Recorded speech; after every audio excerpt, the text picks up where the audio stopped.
માંગરોળ તાલુકાના ચમુછલ ગામમાં આવેલી યાન બનાવતી ઓરિલોન કંપનીમાં ગત રાત્રે એકાએક વિકરાળ આગ ફાટી નીકળતા સમગ્ર પંથકમાં અફરાતફરીનો માહોલ સર્જાઈ ગયો હતો. આગ એટલી ભયાનક હતી કે તેના ધુમાડાના ગોટે ગોટા અને જ્વાળાઓ દૂર દૂર સુધી જોવા મળતા સ્થાનિક લોકોમાં ફાળ પડી હતી.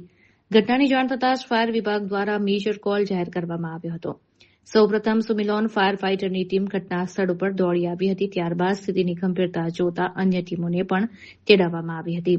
કુલ 8 ફાયર ફાઇટરની ટીમોએ સતત 8 કલાક સુધી પાણીનો મારો ચલાવી ભારે જહેમત બાદ આગ ઉપર કાબુ મેળવ્યો હતો. સદનસીબે આ ઘટનામાં અત્યાર સુધી કોઈ જાનહાનિના સમાચાર પ્રાપ્ત થયા નથી.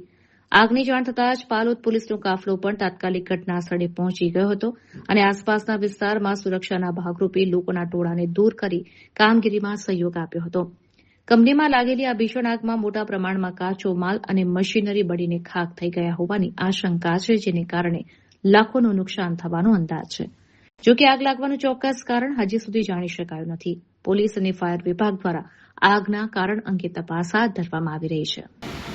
સિવિલ ફાયર ઓફિસર ભાવેશ ગામી આજે માંગરોળ તાલુકાની ચમુછલ ગામમાં આગ લાગી હતી ઓરિલોન કંપનીમાં ને હાલ રાત્રિ સમયે આગ લાગી હતી અને મેજર કોલ જાહેર કરવામાં આવ્યું હતું ને લગભગ 8 કલાક સુધી આપણે ફાયર ચાલી હતી ને હાલમાં આગ કંટ્રોલમાં છે. કેટલા ગાડીઓ હતી? ટોટલ 8 ગાડી ઘટના સ્થળ પર આવી હતી. અત્યારે આગ કાબૂમાં છે? હાલમાં આગ કાબૂમાં છે.